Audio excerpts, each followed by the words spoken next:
as you know, e-commerce is one of the important subject in the BCom, and well particular coming to the e-commerce, electronic payment systems is an important topic in the e-commerce. Today we are going to learn about the electronic payment systems.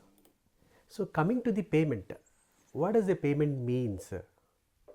So when as a person or as a customer, if I want to take a product or a service, what exactly I do? I simply contact the nearest vendor or some kind of merchant. I'll ask for a product or I'll ask for a service. For example, if I want to buy a pen or if I want to buy a book, so I'll go to the bookstore. I'll ask the book person or the merchant for the book. He'll show different kinds of books to me. Done. And after that, I'll select my book or pen and I'll hand over the cash to him, and he'll hand over the book or pen to me. Or in some other mechanisms, I can go for some other kind of merchant where I can request for a service. So I want to have my air condition to be cleaned or to be serviced, or I want to have my bike to be serviced. Where there is no kind of product is involved, where a kind of service is involved. Even you will go to the merchant or you will go to the service vendor, you will ask the service and he will complete the service. Once the job is done, you will pay him. So this kind of mechanism, this kind of phenomena is called a kind of payment, where a customer or a service seeker will approach the merchant, he'll ask for a kind of product or service, and the vendor will fulfill the product by giving the product or by fulfilling the service. So let us try to see the formal definition of a payment system. So a payment system is the infrastructure consisting of institutions, instruments, rules, procedures, standards and technical means established the transfer of monetary value between parties discharging mutual obligations. That means both the parties are having some kind of mutual agreement in sharing the service or in sharing the product. So coming to the formal definition, where the Bank of International Settlements (BIS) has defined a payment system consists of the instruments, certain kinds of bank procedures and interbank fund transfer systems that ensure and facilitate the circulation of money. That means where you having different kinds of the service vendors, different kinds of customers, and in the backbone they are having the financial institutions which are taking the role, and these financial institutions will having a discharge of different monetary sharings. Let us go through the traditional payment systems. See, as you know, before 10 years or let it be before 15 years, we do not have any kinds of online transactions. Normally, most of the transactions we do in a traditional form. So the best traditional form is by giving the hard cash to the vendor or to the service provider. So this basic, very simple rule for the payment. If you have any cash, hard cash in your pocket, go to the service vendor, go to the merchant, pay to him, take the product or service, simple. And after that, the revolution, digital revolution has been occurred. In that case, the kind of checks are being entered into the picture. So what does a check means? A check is a simple, a kind of a document in which you are endorsing to the merchant that yeah, I am interested and I express my consent to pay to that merchant so and so amount, where you are involved, your bank is involved, at the same time the vendor is involved and the vendor bank is also involved. If you see a traditional check here, you can find the IFSC code or the bank code, you can find the check number, and you can find to whom you are endorsing or to whom you are paying the amount and from which account you have been paying. So all such kind of information will be imprinted on the check. This is a kind of traditional a payment system. Now look at the check cash flow. as a customer, I have endorsed a check, I have given a check to so and so person on his name. So I'll hand over the check to the merchant. What exactly is being done over there? The check will be taken by the merchant, he'll go to his bank and he'll drop that check into his account. Then that check will be again reverted back to your financial institution, and they'll try to cross check with all the credentials whether your name, your account number, your signature, everything has been marked, cross checked exactly. If everything is fine, automatically amount will be deducted from your account and automatically will be credited to the merchant account. This is a simple scenario of using a check. You can see the picture where the payer or the consumer is giving a check to the merchant, and in the form of a check. So the merchant will take the money through the check clearance from his financial institution. And the third kind of traditional payment is the credit card. Of course, I'll show you a kind of credit card. Yeah, this is one credit card you can see here. So on the credit card, what exactly you can find? You can find who is giving this card. SBI card means this card is been given by the State Bank of India. Okay, and you have to remember that every credit card has a unique number. Even it is having a unique number. Total it is of 16 digit. So using 16 digit, I can use this card entire the world.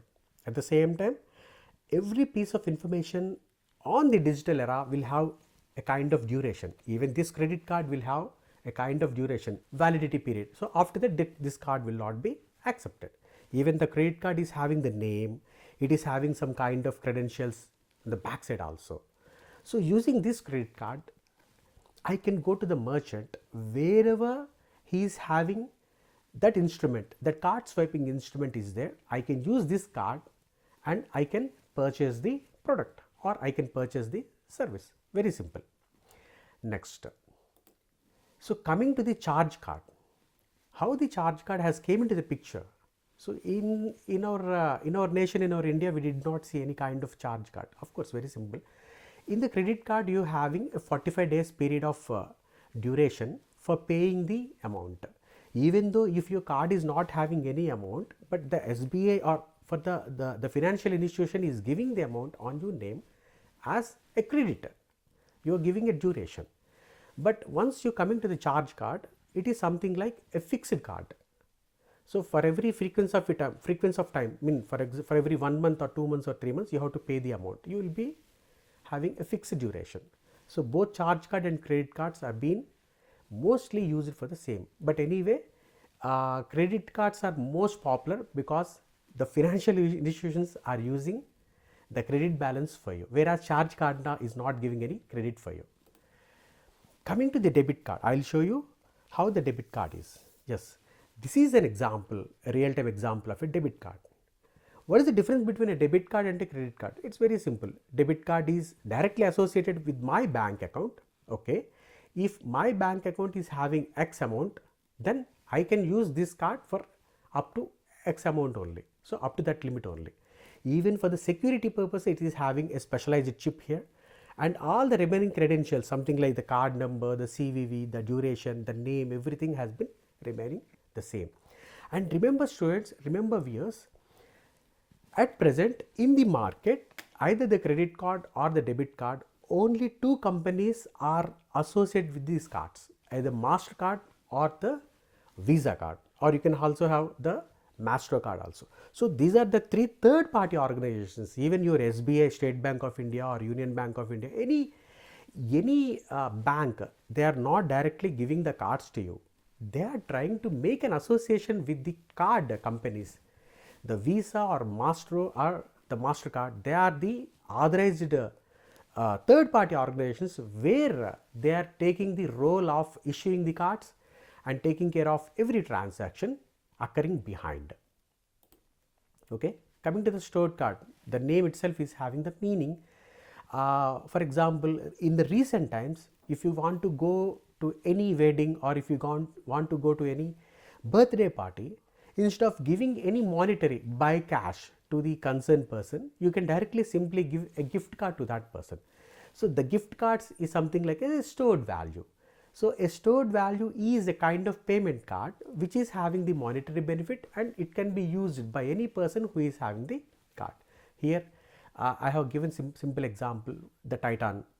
If you want to purchase any watch, or if you want to purchase any Titan related products, you can use that card. It's something like a gift card. Yeah, and the next one is accumulated balance. See, if you take any SIM card, or if you take any different kinds of smart cards, using that smart card, it is having some predefined accumulated balance. So if you use that service from that balance, automatically that balance will be deducted. So these are all different kinds of traditional payments. Now let us try to see what are the limitations of these payments. See, every time I can't carry the cash, okay, cash is ruled out. If you go to the small vendor, he might be not having any kind of instrument for accessing the credit card, okay, and there are different kinds of limits of using these cards. And some merchants, they can't use these charge cards, some merchants they can't be using the credit cards or debit cards or another kinds of smart cards. So there are different kinds of limits for that. Now the electronic payment systems has came into the picture. So now we'll try to look for the next paradigm. So up to now we have seen different cards or different traditional payment methods where we have involved the cash or the monetary benefit or gift cards or credit cards or debit cards, etc. Done. Now if I want to purchase a product from Hyderabad where the merchant resides in Delhi, I don't want to go to the Delhi, or I don't want to go to the United Nations, but I want to take the service from there. How can it be possible? It can be possible due to the digital revolution. So that concept is called electronic payment system. In this today's class, we are going to learn how the electronic payment systems are being working on and what are their benefits, how they can be applied for the real-time situations. So let us try to see the advantages. The first advantage is decreasing technological cost. Very simple. See, if I want to purchase a product from Delhi, or I want to purchase a product from Chennai, from Hyderabad, I have to catch a bus, I have to go there, take some accommodation, I need to expend some kind of expenses on the food. So instead of doing all such kind of nonsense, I can directly take the help of a technology where I can, sitting from my home, I can purchase any kind of product. So that is the best advantage, decreasing technological cost. And second one is reduced operational and processing cost. You will find lot of a difference. The operational cost has been drastically reduced when you try to purchase in the online or the electronic payment. Third one is the increasing online transactions. See, if you have enough amount of time, you can do more number of transactions. Very simple example. Up to 10 to 15 years back, if I want to reservation, I have to reserve a ticket for the train. I have to go to the railway station, I have to stand in the line, and up to half an hour or 1 hour I should wait for my queue, for my turn, pay the amount, grab the ticket. You are not sure whether your seat will be confirmed or not. That is the biggest headache for you. But right now, if you are opting for the electronic payment, what is the best advantage? Increased online transaction. You can book for you at the same time. You can book the train ticket for sitting at your home. You can book any temple darshan ticket at your home, or you can book any clothes, bags, or food. Anything can. You can do a lot of transactions with minimum amount of time. It is not needed only for doing only one transaction. You can do n number of transactions if it is possible. And the lower transaction fee or cost for e-payments. The online fee payments, they are charging very negligible amount. If you are accessing any debit card, mostly the debit card is not levying any service tax for you. Even if you are accessing the credit card, maximum, according to the government rules at present, they are charging for 2%. And even for encouraging the customers, even they are not taking from the customers, rather they are taking from the merchant. So those are the advantages. And you are having variety of e-payment options. Even if I am using any credit card right now, instead of using at the point of sale or using any swiping machine, I can use this card at n number of options. in the onlines, the seller is able to receive payment from any part of the world within a few minute or time. So I can use this card using any service from the entire world, not confined for any geographic region. So these are the requirements. So what are the requirements for doing the electronic payment systems? The very first requirement is the security. If there is no security, you can't do all these things. You're doing something, you're paying something on the online, done. If it is not secure, what happens? Your monetary benefit or whatever the cost, whatever the cash in your account can be dried up by any kind of potential hacker. So the security is the very important requirement. Second one is the privacy. I am purchasing something and I don't want to reveal that information to any to the real world. That is my confidentiality and that is my privacy. I don't want to share anything. If I'm using my credit cards or debit cards or any other kind of electronic payments in the Amazon, I don't want to reveal whatever the products I'm buying. I don't want to reveal to the third party. So the credit cards, the online payments or electronic payment system should ensure for the privacy also. And the third one is the integrity. Integrity means I am purchasing X kind of product, okay, and after some time, whatever the product which is delivering to you, it is not the same product. Means the electronic payment system is not working fine. So integrity should be ensured, properly ensured. And authentication means I am the person who is doing that activity. I am the authentication person or I am the authorized person.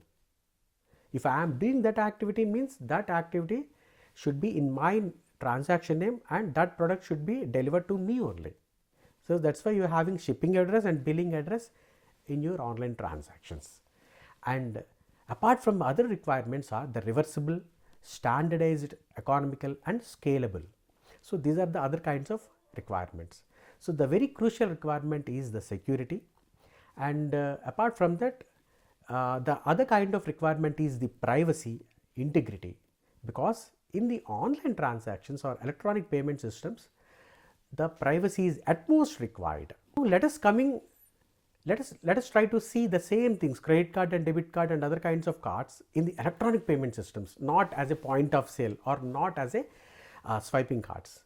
So how a credit card system can be used? Let us take a real-time example in the Amazon. So I have opened the Amazon website. I have gone through different kinds of system. Today I have seen some kind of deal. Okay, I was very much fascinated with the deal. What I'll do? I'll simply use my card to purchase that product, done. So once I have placed the order, it will be asking for the card details. It will be asking for the one-time password.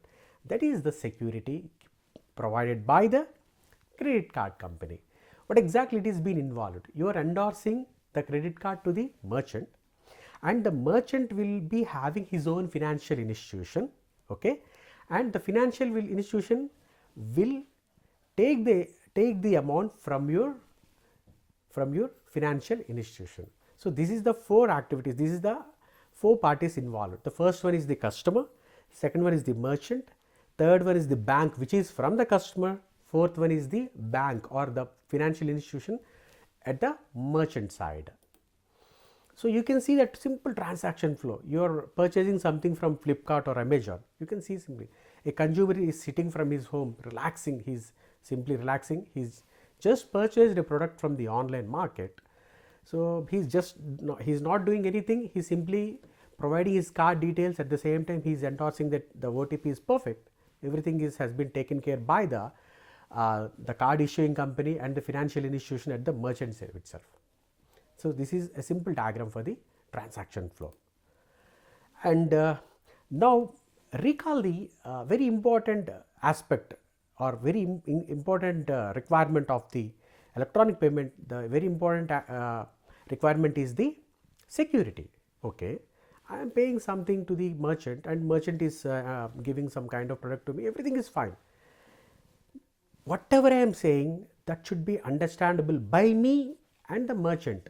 No other person should understand what I am speaking. There comes into the picture that is called the encryption or the cryptography. Cryptography means Whatever I am saying, that will be understandable only by the receiver. No other person can understand. Even they can see that there is a kind of communication, but he cannot decode that. He cannot decode that. Regarding that kind of encryption, we made or the technological has been created another kind of security mechanism, that is called secure socket layer. This socket layer will be used to secure the data from the user or from the customer towards the merchant. Right.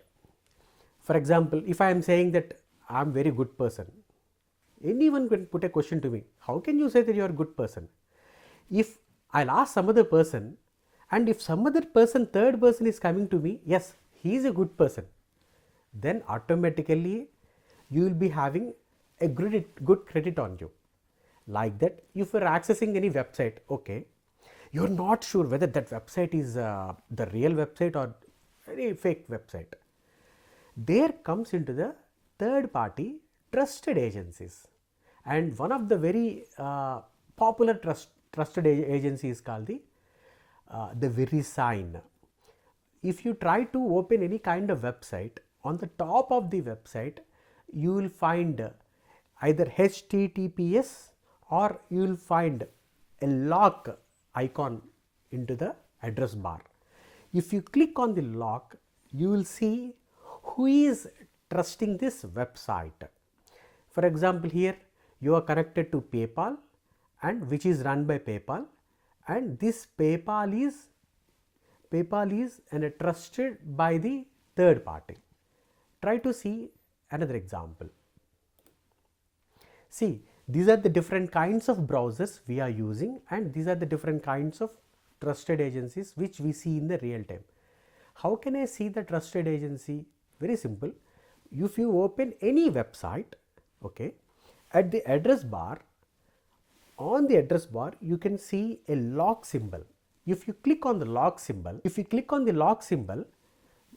another pop-up window will be displayed to you, where who is trusting this website will be redirected to that also. So this is the security aspect when you are doing the electronic payment systems. And the second one is the electronic check payment systems. If most of the banks, most of the national institutions in India, they are offering this feature, electronic check payment system. Instead of paying a direct cash to the concerned merchant, I can write a check. I am not writing any check on the paper, rather I am writing a check on the system itself. The person who is receiving the amount, the merchant name and his account details, and everything I can do it, and I am putting a digital signature. I am giving a digital signature instead of giving a normal signature. I am giving a digital signature. A digital signature is not like a normal signature. A digital signature has a different kind of mechanism. A digital signature has been created using the encryption, using the security concept. It will be generated different kinds of coding standards. So using the digital signature, the electronic check has been sent to the merchant. Again, the same scenario. The merchant will be sending his electronic check to the his corresponding financial institution, and his financial institution will make it monetary benefit. There is a specialized house called the automatic clearing house, ACH normally we used to call it.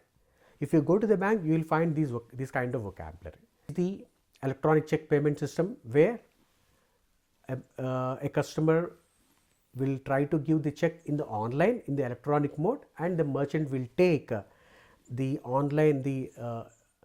digital form of electronic check, and he will send it to his financial institution, where that financial institution will send that electronic check to the ACH, means automatic clearing house.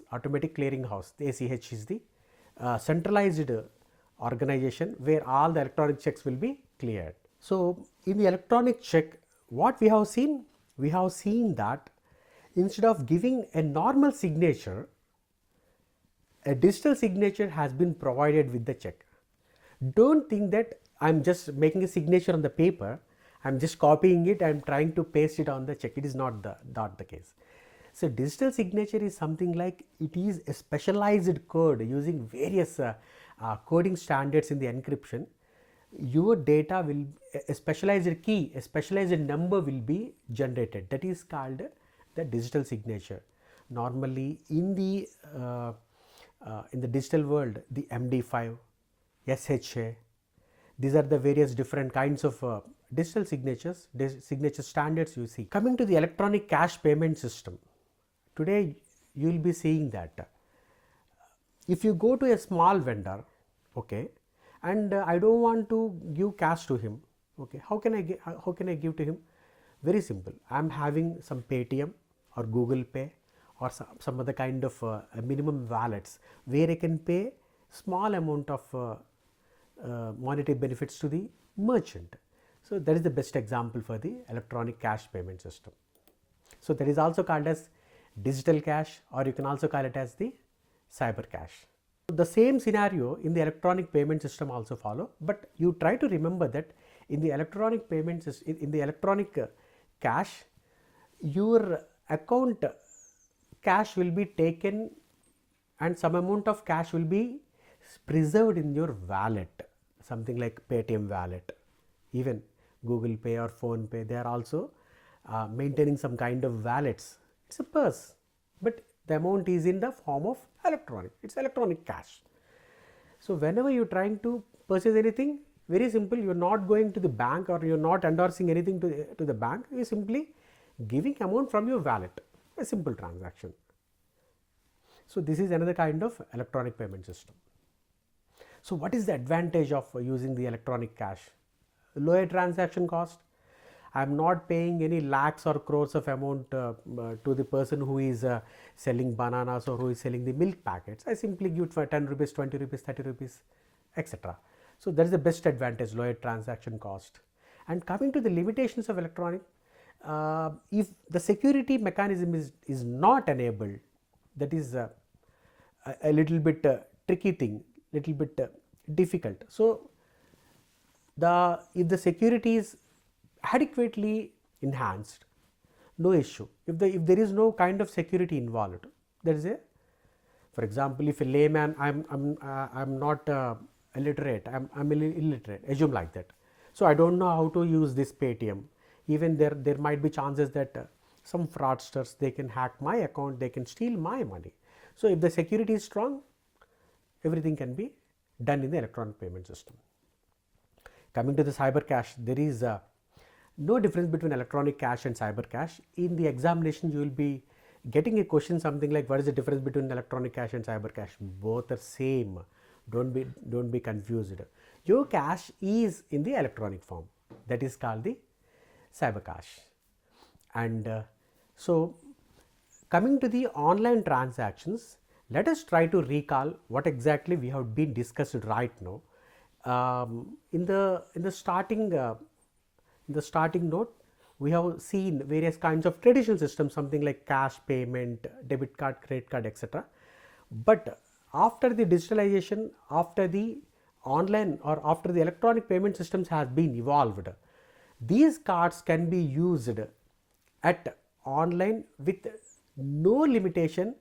You can do n number of transactions also. Apart from that, I want to show another kind of card. So this is the card which is given by the registration organization for my bike. You can see this is another kind of card. What exactly this card is having? This card is having a specialized chip. Okay, what does this chip contains? That chip contains your bike information, your personal information also. So this is a kind of another security card. You can also call it as, it is an identification card. These kinds of cards are used for the identification, and these kinds of cards are used for the payments, and it is very much needed which cards are meant for which one, you have to remember. So these are for the electronic payments and these are for the identification purposes. And so today's concept, up to now what we have discussed, we have seen various kinds of retrieval systems. At the same time, their limitations are very drastic, and after that we have seen various kinds of online or electronic payment systems, and what we have observed is electronic payment systems are really cutting edge technologies. They are really helping us or really helping the customers like anything. At the same time, they are being used for limited budget, and you can have a number of transactions, and the only main aspect is the security aspect, and very important aspect is the privacy. As a hacker, one can steal your data or one can hack that.